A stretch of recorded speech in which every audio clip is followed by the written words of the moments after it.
আমার এই মিষ্টি বোনটির বিয়ের দিনের আগের দিনে যে ভিডিওটা আমি পোস্ট করেছিলাম, সেটা নিশ্চয়ই অনেকেরই দেখা হয়ে গেছে। আর যারা দেখোনি তারা কিন্তু জলদি, জলদি আগে ওই মেকআপের ভিডিওটা দেখে এসো, পুরোটাই তারপরে আমার কিন্তু উপর। এই হ্যাঁ, ভিডিওটা আচ্ছা বেশ, দেখা যাক কেমন কি লুক দিতে পারি। আগের দিন একটু ব্লান্ডার হয়ে গেছিল। আজকেরটা দেখা যাক। না, না, আজকে কিন্তু ব্লান্ডারের কোনো রকম সিচুয়েশন ক্রিয়েট হবে না। কারণ অলরেডি আমি ওকে বলেই রেখেছিলাম যে একটা এসি রুমের যেন ব্যবস্থা করা হয়। এবং তার সাথে আজকের লুকটা ছিল কিন্তু একদম ফুল ওয়াটার রেজিস্ট্যান্ট আর ওয়াটার রেজিস্ট্যান্ট মেকআপের যে ফিনিশিং কেমন আসে, তোমরা যারা করে দেখেছো তারাই জানো যে কেমন ফিনিশিং আসতে পারে। আর বৌভাতের সাজ মানে একটা সৌন্দর্যতা তো আছেই, এবং তার সাথে ছিল আমাদের আলাদা এক্সাইটমেন্ট যে এত সুন্দর একটা বেনারসির রং, সেটা দিয়ে কীরকম কি সাজাবো, কীরকম কি হেয়ারস্টাইল হবে, পুরোটাই আমাদের একটা কল্পনা করে রাখার মতন ব্যাপার ছিল আগের থেকেই। আর যেহেতু আগের দিনের একটা ডিজাস্টার হয়ে গেছিলো এবং সেটার থেকে যেন এই লুকটার যেন আউটকামটা যেন আরও বেশি বেটার হয়, তো সেটাকে মাথায় রেখে একদম কাজে নেমে পড়েছিলাম। তবে আমি ফুল কনফিডেন্সড ছিলাম নিজের প্রতি যে আজকের লুকটা আরো বেশি সুন্দর হতে চলেছে। আর আগের দিন যেহেতু একটা ব্রাইডের মতন ব্যাপার ছিল, মোটা কাজল, লাইনার, টানা, টানা লাইনার। তো আজকে আমি ভেবেছি আজকে একটু সফিস্টিকেটেড, সুন্দর স্নিগ্ধতার একটা ছোঁয়া দেব। তো যেই কারণে বেশি স্মাজ করিনি, লাইনার স্মাজ করিনি। আর চোখে কাজলটাও স্কিপ করেছিলাম। হালকা পরিয়েছিলাম বাট সেইরকম লেভেলের না। আর লিপসটাকেও শাড়ির কন্ট্রাস্টে একটা light nude pink matte look দেওয়ার চেষ্টা করেছি।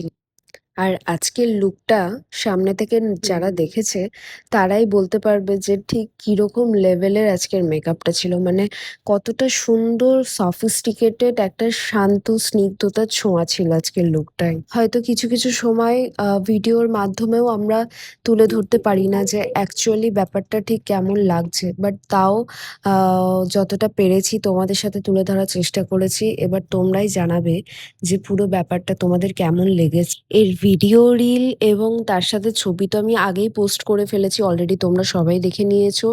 ডিটেলিং ভিডিওটা এতদিনে পোস্ট করছি। আর মনুর এই রিসেপশনের দিনের মেকআপ লুকটা অনেক, অনেক বেশি রিচ পেয়েছে আমার ইনস্টাতেও, ফেসবুকেও অনেকেই তোমরা ভালোবাসা দিয়েছো। এবার তোমরা ভিডিওর মাধ্যমে জানাবে যে তোমাদের কেমন লাগলো, এবং অবশ্যই আজকে মনুর রিভিউটা নিয়ে নিতে ভুলিনি। কারণ আগের দিন অলরেডি একটা পিক টাইম এরকম অবস্থা ছিল, বাট আজকে কিন্তু বলিনি। তো চলো আচ্ছা, কেমন লাগলো মুনু, শুনে নিই। আজকে রিসেপশন লুক, বিয়ের দিন একরকম ছিল, আজকে রিসেপশনে মানে কেমন লাগছে? আজকে তো ভীষণ ভালো লাগছে। খুব খুব সুন্দর হয়েছে, মানে বিয়ন্ড মাই এক্সপেকটেশন একবার।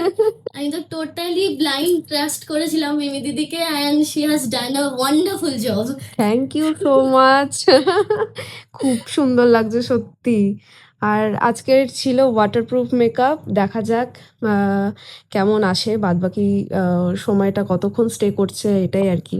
তো যাই হোক, তো চোখটা একটা একটু ব্রাইড ডাউন কর, করা মানে একটা দেখাই। বিশাল বাড়ি, মানে হেডেক হুম। বলতে পারো। যে ব্রাইডের অল ওভার দিনটা কেমন কাটলো এবং দিন শেষে মেকআপটা ঠিক কতটা লং লাস্টেবল হয়েছে সেই খোঁজ খবর নেওয়াটা একটা আমার দায়িত্বের মধ্যে পড়ে।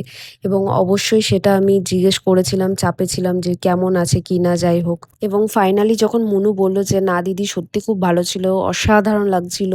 আর বাকি অন্যান্যদের কাছ থেকে যখন রিভিউটা পেলাম, সত্যি খুব ভালো লাগছিল। তো যাই হোক, অল ওভার ভিডিওটা তোমাদের কেমন লাগলো অবশ্যই জানাবে। এবং অবশ্যই তোমরা সুস্থ থেকো, ভালো থেকো, আর আমাকে কিন্তু এইভাবেই সাপোর্ট করে যেও।